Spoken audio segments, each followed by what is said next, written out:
सौंदर्य देने वाला ये जो नाग चंपा है, नाग चाफा है, इसको आयरनवुड हम बोलते हैं। तो इसके औषधि फूल जो है इसके बारे में जानकारी देने के लिए हमारे साथ जुड़े हुए हैं वैद्य मंदार जी अक्कलकोटकर। उनसे बात करते हैं। सर, ये नाग चंपा नाग केसर के बारे में आप क्या बोलेंगे? बाजार में नाग केसर 2 या 3 तरीके का आता है। उसमें इसे कहते हैं असली नाग केसर जी, ये मेसुआ फेरिया है जी और 2 भी आते हैं, कुंदन के फूल आते हैं और कैलोफाइलम इनोफाइलम। कैलोफाइलम इनोफाइलम आता है। नागपुष्पम कषाय उष्णम, तो ये उष्ण है। वृक्षम लघु आम पाचनम, जी तो पाचन करने में ये काम करेगा। जी ज्वर कंडू तृषा स्वेद छर्दी उल्लास नाशनम, मतलब जो पानी आता है जी। जी मचलाता है वो कम करेगा। दौर्गंध्यम कुष्ठ विसर्प कफ पित्त विषापहम जी सबसे अच्छी बात यह है, फिर से महिलाओं के जो प्रॉब्लम होते हैं, जी ज़्यादा मेंस्ट्रुअल साइकिल हो जाती है, वो कम करने के लिए 4 दिन खत्म होने के बाद 5वें दिन से 1 ग्राम इसके फूल फूल की जो पराग आते हैं ना जी, ऊपर, जी, जी। वो एंथर्स कहते हैं, क्या उसे? स्टेमेंस बोलते हैं। जी, 1 ग्राम वो केसर है, नाग जी। केसर, नाग केसर वो शहद के साथ लेते हैं, घी के साथ लेते हैं, नवनीत के साथ लेते हैं, मतलब मक्खन के साथ, जी। दूध के साथ, शक्कर के साथ, और 1 हफ्ता लेना है 5वें दिन से 7 दिन। जी। नॉर्मली 1 या 2 महीने में साइकिल में वो ठीक हो जाता है। सर, ये रक्त स्तंभक करके भी उपयोग में लाया जाता है। रक्त अतिसार, रक्तार्श जी जी और यानी पाचन, यानी कि हाजमा। पाइल्स के लिए भी काम में आता है। और ये सुगंधी भी है, पानी में सुगंधी डाल भी। के धूप के दिनों में इसका पानी पीते हैं। पानी पीते हैं। ये फूल इस्तेमाल होता है। बहुत ही सुंदर दिखने वाला इसका फूल होता है। ये घरों घरों में लगाना जरूरी है।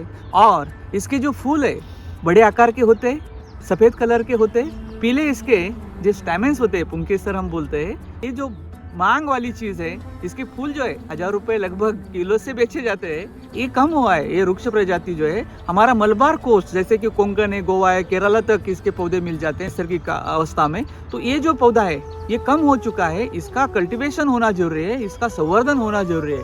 तो इसका जो बीज है और ये बीज जमा करके उसको गुनगुने पानी में उसको संस्कारित करके इसके बीज से हम रोप बना सकते हैं। ये भी स्लो ग्रोइंग है, धीरे धीरे।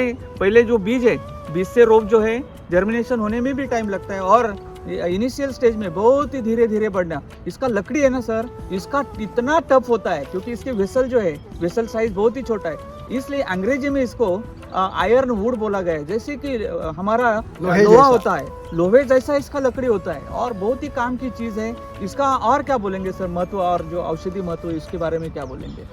एक चतुर जात कहते हैं हम लोग जी त्वक एला पत्र नागकेशर। त्वक मतलब दालचीनी, जी एला मतलब इलायची, इलायची, पत्र का मतलब तमाल पत्र, जी और चौथा है नागकेसर। नागकेसर। ये 4 चीजें सुगंध करने के लिए इस्तेमाल किया जाता है। तो बहुत सारी दवाइयों में जैसे त्रिफला त्रिकटु आता है, जी ऐसे ये चतुर्जात भी आ जाता है। जी अग्निवर्धक है, पाचन के लिए, हजमे के लिए जी नागकेसर बहुत अच्छी दवा है। सुगंध पैदा करने वाला जो नाग केसर है, नाग चंपा है, जिसको हम मेसुआ फेरा नाम से जानते हैं।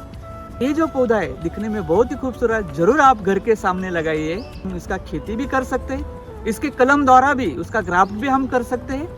जैसे कि उन्नन बोला है, कैलोफाइलम इनोफाइलम के ऊपर इसका हम थोड़ा सा अनुसंधान कर चुके हैं, उसका हमने ग्राफ्ट करके देखा है।